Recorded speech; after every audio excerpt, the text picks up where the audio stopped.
அடுத்து காயல்பட்டினம் ஜவாஹிராங்கிறவங்க கேட்குறாங்க. என்ன கேட்குறாங்கன்னு கேட்டால், ஒரு ஹதீஸை அரபில் அனுப்பி இந்த ஹதீஸ் சரியான ஹதீஸா அப்படின்னு கேட்குறாங்க. அந்த ஹதீஸ் என்னன்னு கேட்டால், ஆசிம் பின் ஹுமைத் என்கிறவர் சொல்கிறாரு, ஆயிஷா நாயிட்ட நான் கேட்டேன். என்ன கேட்டேன்னு கேட்டால், இரவு தொழுகை ரசூல் ஸல்லல்லாஹு அலைஹி வஸல்லம் எதை கொண்டு துவக்குவார்கள்? பிமாக்கான ரசூலுல்லாஹி ஸல்லல்லாஹு அலைஹி வஸல்லம் யஸ்தஃப்திஹு கியாமல் லைலி, இரவு தொழுகையை ரசூல் ஸல்லல்லாஹு அலைஹி வஸல்லம் எதை கொண்டு துவக்குவார்கள் என்று நான் கேட்டேன். அப்போ காலத்து ஆயிஷா சொல்கிறாங்க, லக்கது சஅல் தனி அன்சையின், என்னிடத்தில் ஒரு செய்தி நீ கேட்டிருக்கிறாய்.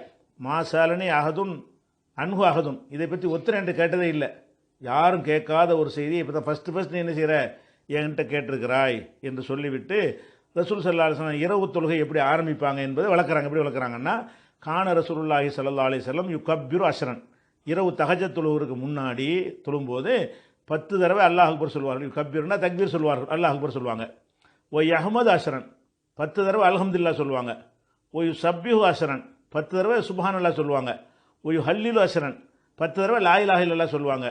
ஒய் யஸ்தக்ஃபிர் அஷ்ரன், 10 தடவை இஸ்திக்ஃபார், அதாவது அஸ்தக்ஃபிருல்லாஹ் பாவம் மன்னிப்பு அது சொல்லுவாங்க.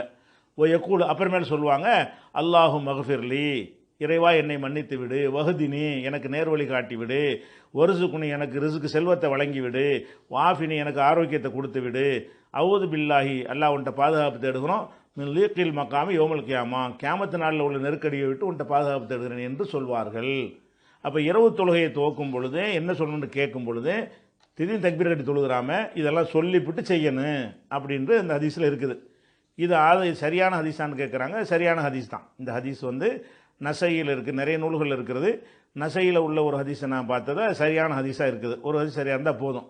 அப்போ இந்த துவாக்களை தக்பீர் தஹரீமாவுக்கு பிறகு தொழுகி உள்ளே ஓதணுமா தொழுகி வெளியே ஓதணுமான்னு கேட்குறாங்க.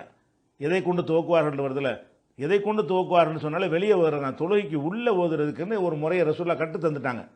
அது வஜ்ஜகத்து ஓதணும், பாயுது ஓதணும், அப்புறம் அல்ஹம்து அதான் கற்று தந்துருக்காங்க. இந்த மாதிரி விஷயங்கள் எல்லாம் அது துவா ஓதுறெல்லாம் வந்திருக்கு இல்லையா, இதுகள் எல்லாம் தொழுகையை ஆரம்பிக்க எதை கொண்டு துவக்குவார்கள்னா துவக்கிறதுக்கு முன்னாடி உள்ள விஷயம். தொழுகையை தக்பீர் கட்டுறதுக்கு முன்னாடி இதையெல்லாம் சொல்லிட்டு அப்புறமேல இரவு தொழுகையை துவக்கணும். இதுதான் சரியான முறை. ரசூலுல்லாஹ் துவக்குவார்கள், இதுக்கு என்ன சிறப்பு இருக்குன்னு சொன்னதா ஹதீஸில் இல்லை. எதை கொண்டு துவக்குவார்கள்னு கேட்கும் பொழுது அப்போ ரசூல் ஸல்லல்லாஹு அலைஹி வஸல்லம் இதெல்லாம் செய்வாங்க என்று ஆயிஷா நாயகி அதை எடுத்து சொல்கிறாங்க. இதுகளை எல்லாம் ஆயிஷா நாயகி கேட்குற மாதிரியே அவங்க ஓதிருக்கிறாங்கன்னு வழங்குது. அவங்க இதெல்லாம் அதை பற்றி சொல்ல முடியும். சுப்ஹானல்லாஹ் வாய்க்குள்ளே சொல்லிக்கிட்டு அவங்களுக்கு தெரியாது. அது மாதிரி கொஞ்சம் ஒரு சின்ன ஒரு அடுத்தால் கேட்குற சத்தத்தில் அதெல்லாம் ஓதிவிட்டு செய்யணும் என்பது தான் சரியான விஷயம்.